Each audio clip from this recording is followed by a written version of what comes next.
Okay, this is part A for the PowerPoint lecture on deviance for my Scott High School students. And this should be chapter 8 if you have the newest book. If you have an edition that's older, it's close to chapter 8. It's the chapter on deviance. So we're going to start talking about deviance and what that means, what that is. Now, when you think of deviance, some obvious images may come to mind. You look at the individuals on this slide and you see some strange things. You see some strange tattoos with piercings, and there's nothing wrong with tattoos and there's nothing wrong with piercings. However, when it goes to this extreme, or that extreme, we're looking at activities and behaviors that fall outside of what is normal, even for our society, or even for people who have tattoos. I've taught in high schools and colleges for years, and a lot of my high school students and college students have tattoos. Having a tattoo or a piercing doesn't make you deviant or a deviant by definition. Or wearing a meat dress, such as Lady Gaga did. I think it was at the Video Music Awards a couple of years ago. So these are some obvious images of deviance. Now here are some not so obvious images of deviance.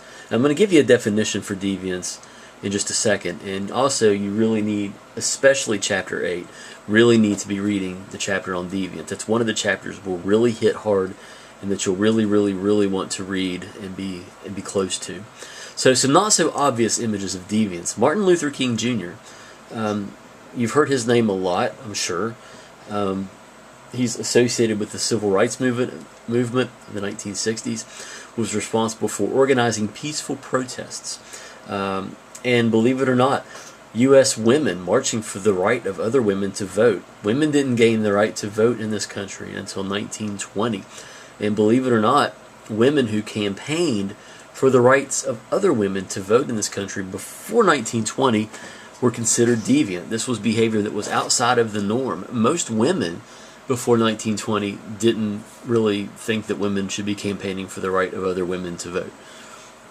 So what is deviance? We tend to think of deviance as something bad. Deviance in and of itself is not negatively connotated.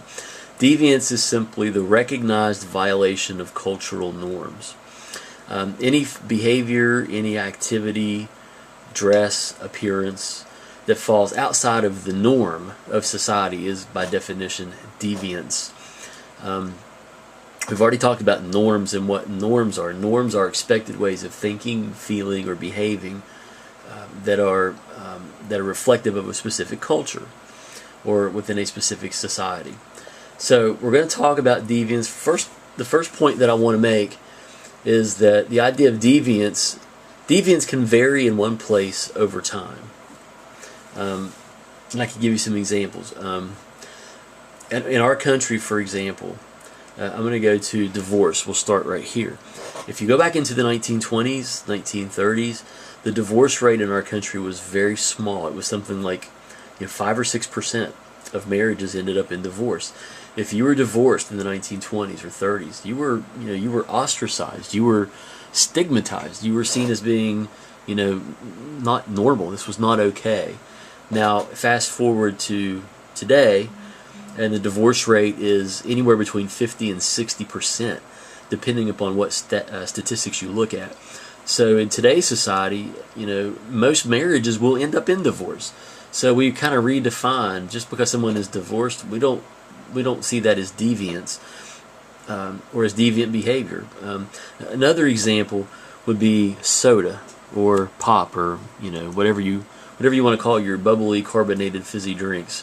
The question I always ask in class is, if you think of your favorite soda, or your favorite carbonated beverage, if you had a chance to drink it right now, would you drink it at room temperature, or would you prefer to have ice?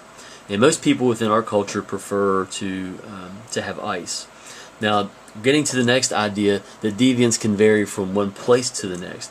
At any given time, like right now, when you look at our country and our culture, most of us within our culture prefer to have cold drinks. We like to have ice with our soda. If you travel to Europe right now, most Europeans do not prefer ice. When I traveled to Europe, I was served a soda. I asked for ice.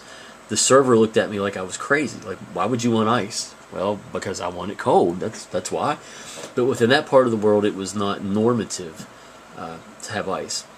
People from different parts of the world, and I'm going to show you some videos and some slides at some point, they eat very interesting foods. If you've ever seen the show, I'm blanking on the name of the show where the guy eats all the weird foods from all around the world, the name of it will come to me. People eat some very strange things, and it's very normal for them to do so. Within our country, we look at what other people eat: insects, bugs, animals, testicles, all kind, tuna fish, eyeballs, deep fried tarantula. I'm not making any of that up. And we would look at that and think that's strange. That would be deviance by definition within our culture. So, another image of deviance, if you will. Some other examples of deviance: the Polar Bear Club.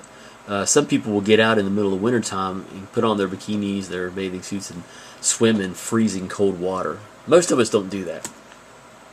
Now, deviance can range from very simple things like sporting a mohawk, as you can see over here. Again, there's nothing wrong with sporting a mohawk, but it's not what people normally sport. Most people don't have them. To law-breaking behaviors, like breaking into someone's home. That's deviance by definition, again, because most people don't do that. Also, deviance can imply control. Sometimes we control the deviance that we engage in. For example, line skipping. You can all think of examples of maybe where someone gets in front of you at line for lunch. Maybe you're at Walmart, you're somewhere. People generally choose to do that. Most people don't skip line, but the ones who do choose that. So that implies that they can control that deviance. And some deviance, you could argue, implies a lack of control. We talk about people who are gay. Homosexuals, a lot of homosexuals argue, and a lot of the research on homosexuality argues that this may be genetic, it may be biological. In other words, people may be born gay. So if that's the case, can you control that?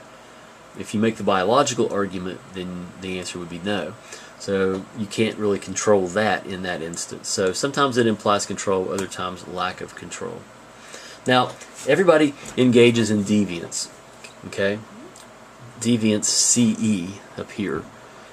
But this does not necessarily make you a deviant with a T on the end of it. Now, a deviant, by definition, with a T on the end of it, refers to someone, an individual, or a group of people who violate society's most valuable norms or most valued norms. We'll talk more about that in a second. Someone who is a murderer, who commits rape, who steals from people's homes, are considered deviants with a T because they're violating society's most valued norms. Now, everybody engages in deviance from time to time. Everyone in this class has probably rolled through a stop sign without coming to a complete stop. Does this make you a bad person? Well, no. Does it make you a deviant with a T? No, not necessarily. But in most cases, at most stop signs, most people will stop. Okay? But everybody has rolled through a stop light or a stop sign without stopping at one time or another. So you've all engaged in deviance. Not everybody in this class has murdered someone, hopefully.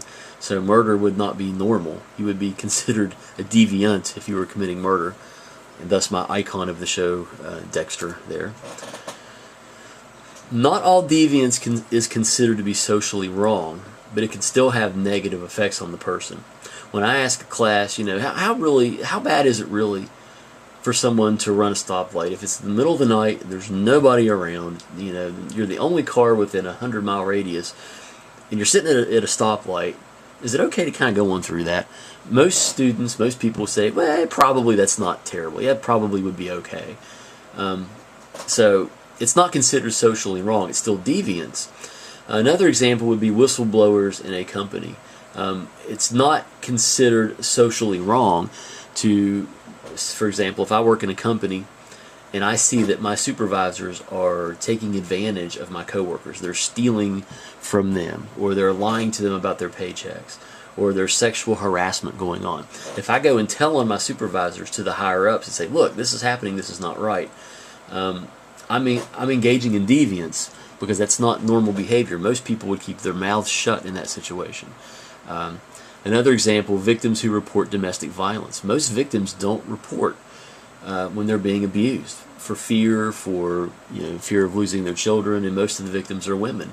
So all these are examples of deviance, as you can see, but they still have negative effects on the person. Even though it's not considered wrong to run a stoplight, if I do and I get pulled over by a cop, well, okay, I have a negative consequence.